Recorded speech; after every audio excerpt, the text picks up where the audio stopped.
Herzlich willkommen hier zurück auf dem Gear Reference Kanal. In der heutigen Episode gucken wir uns mal ein Holster an, und zwar das Eagle Industries Weapons Fanny Pack. Holster, auch ein neuer Bereich, bisher noch nicht wirklich was dabei gewesen, außer vielleicht mal, dass eine Weste ein integriertes hatte oder ein extra Fach für ein Pistolenholster. Jetzt geht es auch um Holster an sich.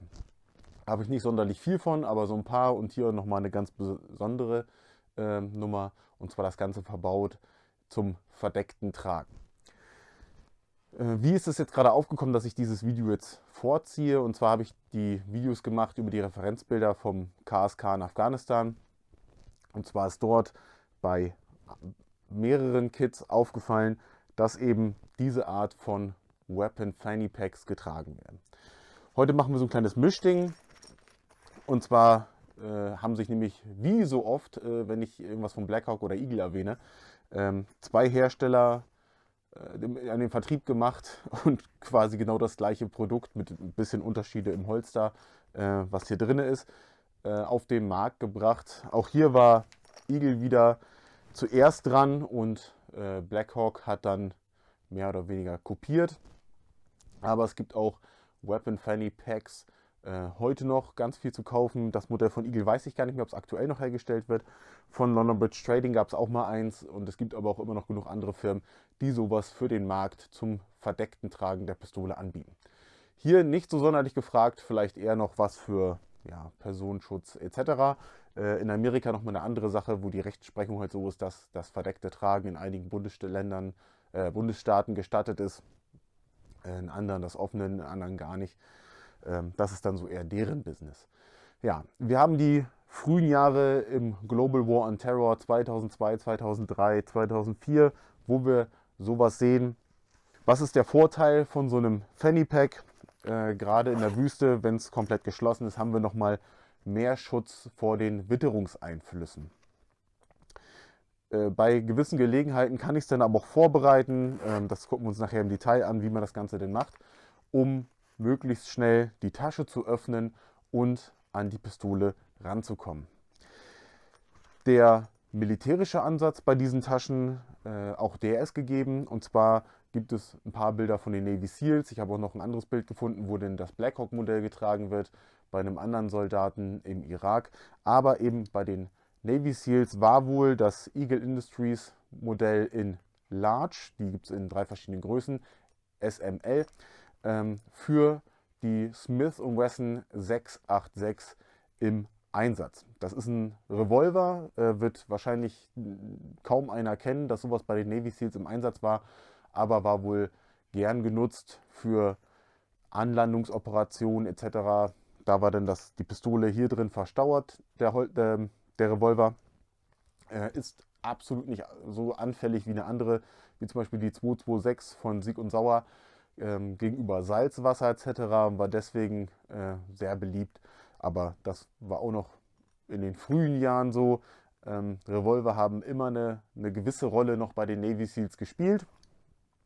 Und eben auch das Modell 686. So, dann haben wir hier einmal die beiden Versionen, die ich noch besitze. Einmal in der Größe Medium, einmal in der Größe Large.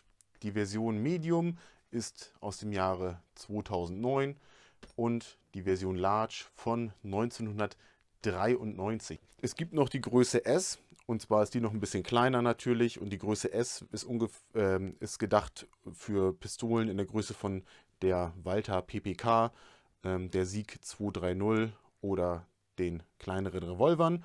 Wir haben das Modell Medium für die Sieg 228, Smith & Wesson 5.9, Colt Officer oder zum Beispiel eine Glock 19. Und die Version Large, wie schon gesagt, für den Smith & Wesson 686 oder eben für die Beretta 9211 oder andere Pistolen im Kaliber 45, und auch die P8 passt hier besonders gut rein. Die kriegt man auch noch in das Medium-Ding, aber sitzt nicht sonderlich gut. Dann gucken wir uns nochmal die beiden Unterschiede an, und zwar bei den frühen Versionen. Gerade hier bei der alten Version haben wir noch nichts am Rücken, und bei der späteren Version hat man nochmal 2 Gurtbänder angebracht mit Druckknopf. Die kann man nochmal am Gürtel befestigen, um das Ganze nochmal zu sichern, gerade wenn ich nach vorne die Platte aufziehen möchte, dass das Ganze am Gürtel hängen bleibt oder auch nicht seitlich so schnell verrutschen kann. Ansonsten sind beide Versionen aber identisch. Das Large-Modell gucken wir uns dann jetzt einmal im Detail an. Wir haben hier auf den beiden Flügelseiten kleine Fächer, die mit Reißverschluss geöffnet und geschlossen werden können. Das war bei Blackhawk ebenfalls so. Bei Blackhawk ist der Primärunterschied, gerade bei den späteren Versionen, dass die hier nicht diesen Reißverschluss haben, sondern wie Blackhawk üblich so ein bisschen Paracord mit einem Plastikclip. Achso, hier sehen wir auch nochmal das alte Eagle Plastik-Label. Sehr schön, kaum genutzt das Ding. Genau. Dann haben wir hier vorne noch ein Frontfach. Hier kann man einfach Kleinzeug noch reinmachen, ist aber an sich relativ groß. Passen dann auch noch mal ein paar Handschuhe rein oder sowas, wenn man das braucht. Und dann kommen wir zum eigentlichen Innenfach.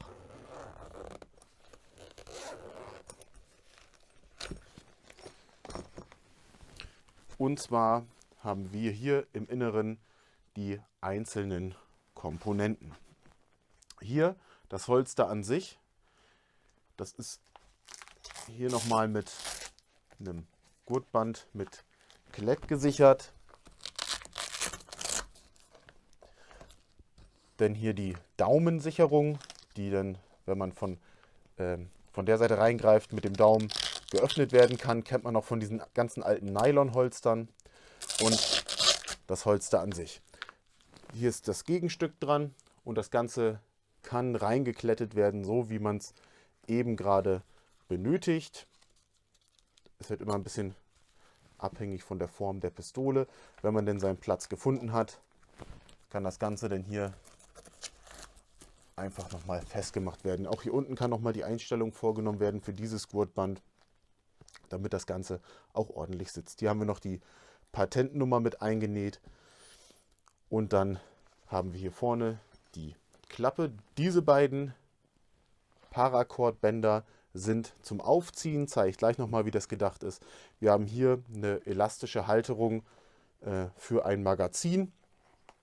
Wenn man hier natürlich eine ganz normale Pistole hat, passen nicht zwei Magazine zusammen rein, sondern das ist für ein Ersatzmagazin gedacht. Und je nachdem, wie ich mit meiner Hand greife, kann ich es hier reinschlaufen, wie auch immer ich es denn haben möchte. Hier vorne haben wir noch eine Klettfläche. Die ist dafür da, um zum Beispiel sowas anzubringen wie den Police Patch oder was auch immer man hat, je nachdem, ob man zu einer Behörde gehört oder eben nicht. Dann gucken wir uns einmal die Funktion an. Ich hoffe, das funktioniert so, wenn ich das hier hinlege. Ansonsten gibt es nochmal einen extra Shot.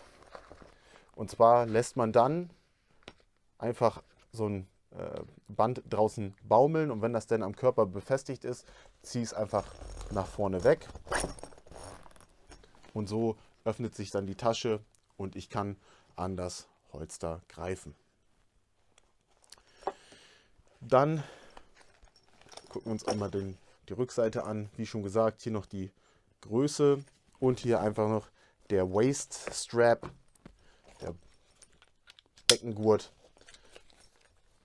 um das Holster dann um den Körper zu tragen. Dann bedanke ich mich wieder mal fürs Zusehen. Seid gerne beim nächsten Mal wieder mit dabei und dann sehen wir uns. Bis bald. Ciao.